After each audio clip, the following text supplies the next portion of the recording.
सभी जनता जनार्दन से मुझे संवाद करने का सौभाग्य प्राप्त हो रहा है।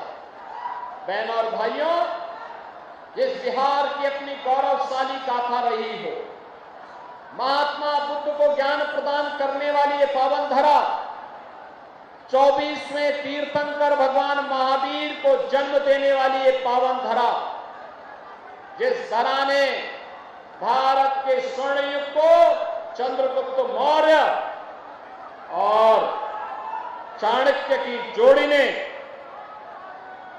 भारत को एक स्वर्ण युग में ले जाने का काम किया हो, यानी स्वर्ण युग का मतलब समृद्ध और विकसित भारत बनाने का काम किया हो, वह धरती बिहार है। बहनों और भाइयों, जब भी भारत के आन बान और शान पर किसी ने हाथ डालने का दुस्साहस किया तो बिहार का नौजवान उठ खड़ा हुआ। याद करिए, कांग्रेस ने जब 1975 में लोकतंत्र का गला घोंटने का काम कांग्रेस ने किया था, तब बहनों और भाइयों, उस समय लोकतंत्र बचाने के लिए बिहार का नौजवान लोक नायक जयप्रकाश नारायण के नेतृत्व में खड़ा हुआ था। सामाजिक न्याय के अग्रदूत कर्पूरी ठाकुर भी इसी बिहार में जन्मे थे। देश के पहले राष्ट्रपति डॉक्टर राजेंद्र प्रसाद जी भी इसी बिहार में जन्मे थे। और यही नहीं, मैथिली और भोजपुरी को वैश्विक पहचान दिलाने वाली छठ गीतों के माध्यम से वैश्विक पहचान दिलाने वाली शारदा सिन्हा भी इसी बिहार की धरती पर जन्मी है। ऐसी पावन धरा को कौन न नमन करेगा। बहनों और भाइयों, एक गौरवशाली परंपरा और गौरवशाली गाथा के लिए जाने जाने वाला बिहार कांग्रेस और आरजेडी के कारण अपनी पहचान के लिए मोहताज हो गया था। बहनों और भाइयों, कांग्रेस के समय में बिहार पिछड़ता गया, आरजेडी के समय में ये जंगल राज में बदल गया। जातीय नरसंहार की घटनाएं, लूटपाट की घटनाएं, अराजकता, अपहरण एक उद्योग के रूप में फल फूल गया था बिहार के अंदर। याद करिए, बिहार के अंदर कैसी स्थिति पैदा हो गई थी। यहां पर अपहरण एक उद्योग हो गया था। 30,000 से अधिक अपहरण की घटना आरजेडी के 15 वर्ष के कार्यकाल में बिहार के अंदर देखने को मिली थी। और बहनों और भाइयों, जब बिहार के नौजवानों ने फिर अंगड़ाई ली, 2005 में नीतीश बाबू के नेतृत्व में एनडीए की सरकार बनी। एनडीए की सरकार ने नीतीश बाबू के नेतृत्व में सुशासन की स्थापना के लिए प्रयास प्रारंभ किया और आज बिहार में वह सब कुछ है जो बिहार में होना चाहिए था। आज बिहार में सड़क है, आज बिहार में रेल की कनेक्टिविटी है, आज बिहार में वायु की कनेक्टिविटी है, आज बिहार में मेट्रो का भी संचालन शुरू हो गया है, आज बिहार में बिजली है, आज बिहार में पानी है, आज बिहार में गरीब के लिए राशन है, हर गरीब के घर में रसोई गैस का कनेक्शन है, हर गरीब के पास 5 लाख रुपए की स्वास्थ्य बीमा का कवर भी है। बहनों और भाइयों, कार्य करने की इच्छा शक्ति होनी चाहिए। मोदी जी ने 11 वर्ष में भारत को बदल करके रख दिया।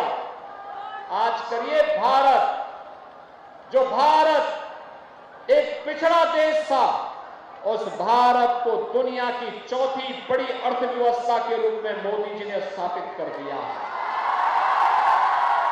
इस साल के दुनिया की तीसरी बड़ी अर्थव्यवस्था बन जाएगा।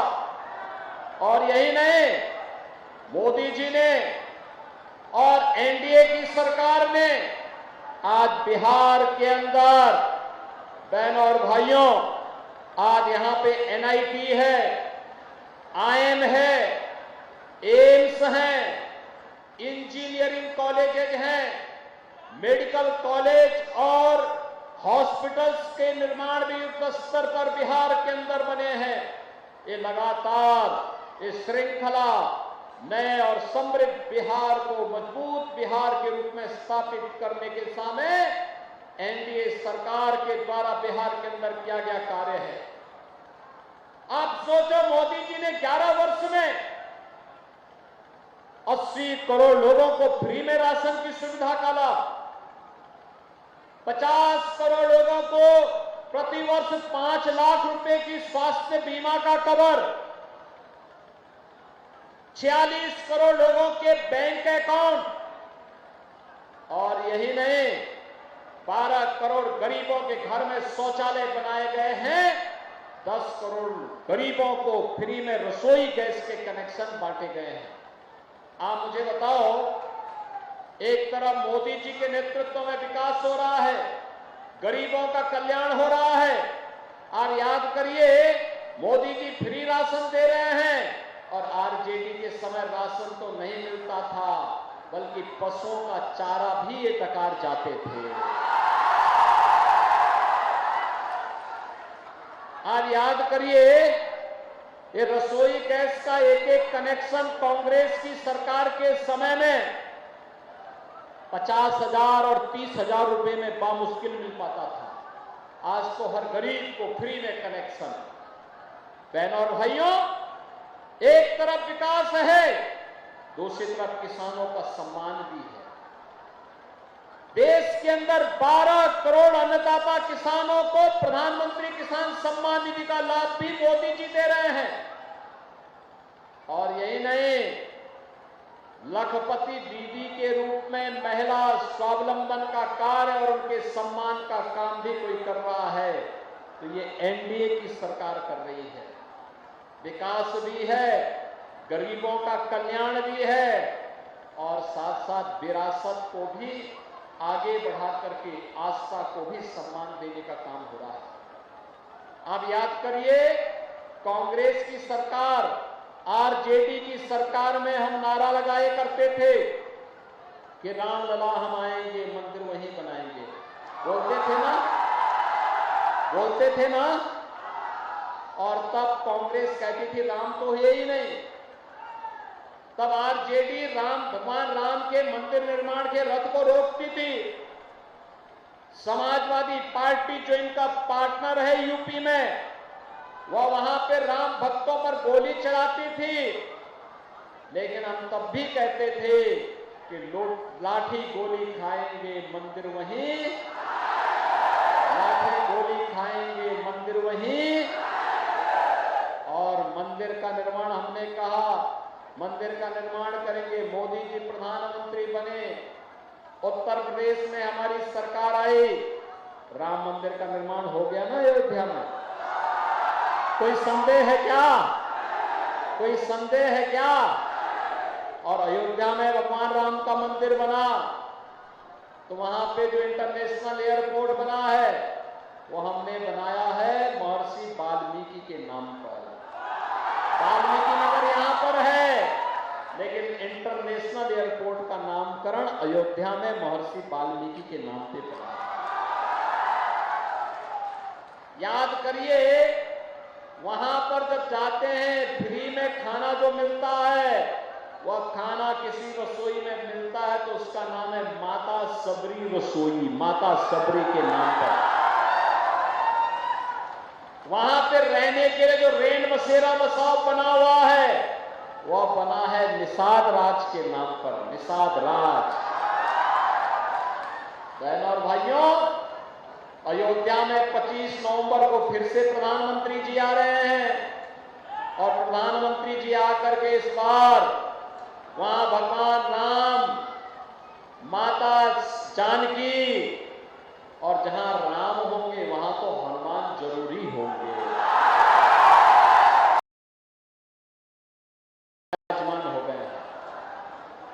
हनुमानगढ़ी में तो बजरंगबली पहले से विराजमान है, राम जन्मभूमि में भी आ गए। महर्षि वाल्मीकि जी का भी, महाकवि तुलसीदास जी का भी मंदिर वहां बन गया है, विश्वामित्र जी का भी मंदिर बन गया है, वशिष्ठ जी का भी मंदिर बन गया है। आदि शंकराचार्य के नाम पर द्वार, जगत गुरु रामानुजाचार्य, जगत गुरु रामानंदाचार्य, जगत गुरु माधवाचार्य के नाम पर भी द्वार। और भगवान राम माता जानकी को रावण के चंगुल से बचाने के लिए गिद्धराज जटायु ने अपना बलिदान दिया था, तो गिद्धराज जटायु का भी एक बहुत बड़ा चित्र वहां पे, बहुत बड़ी मूर्ति लगाई गई है। सेतुबंध के निर्माण में गिलहरी ने योगदान दिया, तो गिलहरी का भी एक मूर्ति वहां रखी गई है। बहनों और भाइयों, अगर अयोध्या में रामलला का मंदिर बनेगा तो सीतामढ़ी में माता जानकी का भी तो भव्य मंदिर का निर्माण होना है, और यही काम एनडीए ने किया है। याद रखिए, ये महागठबंधन कांग्रेस आरजेडी के रूप में झूठ का पुलंदा लेकर के झूठे वायदे करने के लिए आपके बीच आया है, और हम लोग तो मोदी जी के नेतृत्व में जो बोलते हैं वो करके दिखाते हैं। आप याद करिए ना, हमने कहा था ना, माफिया की संपत्ति को जब्त कर देंगे, उत्तर प्रदेश में हमने जब्त कर दिया।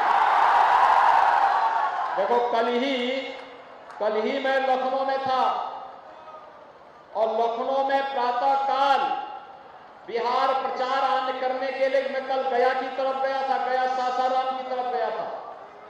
और बहनों और भाइयों, कल मैं एक दुर्दांत माफिया यूपी में था, ये आरजेडी और समाजवादी पार्टी का शागिर्द था, अपहरण करता था व्यापारियों का, डॉक्टरों का, इंजीनियर का, राह चलती हुई बेटियों का अपहरण करवा देता था। हमारी सरकार आई, आज उसका जहन्नुम का टिकट कट चुका है। उसने लखनऊ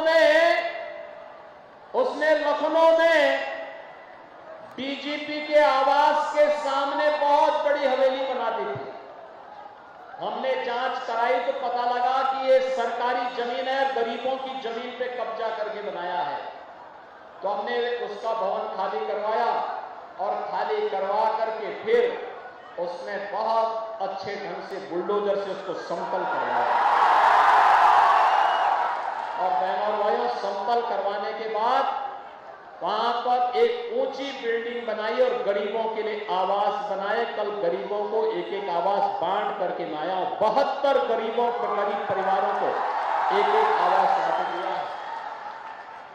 अकेले उत्तर प्रदेश में अब तक 60 लाख गरीबों को एक एक आवास दिया जा चुका है, और ये केवल डबल इंजन की एनडीए की सरकार ही कर सकती है। ये लोग जो पशुओं का चारा खा जाते हो, नौजवानों की नौकरी में सेंध लगाते हो, इन लोगों से कोई उम्मीद मत करिए। ये लोग कुछ करने वाले नहीं है, ये अपने परिवार के अलावा किसी के बारे में नहीं सोचने वाले हैं, किसी के बारे में नहीं सोचने वाले हैं। इसीलिए तो आपने देखा है, अभी बिहार का एक यादव नौजवान जिसके पिता बिहार केसरी थे, उन्होंने कहा कि मैं तो भाजपा के साथ जुड़ करके सेवा का काम करूंगा, आरजेडी जैसे संगठन के साथ नहीं। और इसलिए बहनों और भाइयों, आज मैं आपके पास आया हूं। आज बिहार में पहले चरण का चुनाव चल रहा है, और चुनाव में बिहार की माताएं, बिहार का नौजवान, बिहार का अन्नदाता किसान झोंक करके एनडीए को वोट दिए जा रहा है। 121 सीटों पे चुनाव हो रहे हैं, और रुझान बताते हैं कि 100 से ज्यादा सीटों पर एनडीए ही जीतने वाली है। तो बाकी जो 122 सीटें हैं, इनमें भी अगर यही परिणाम आपने दे दिया, तो बहनों और भाइयों, ये कांग्रेस और आरजेडी और इनके जितने भी पार्टनर हैं और पेशेवर खानदानी माफिया हैं, इन सब की जमानत जब्त होनी तय है।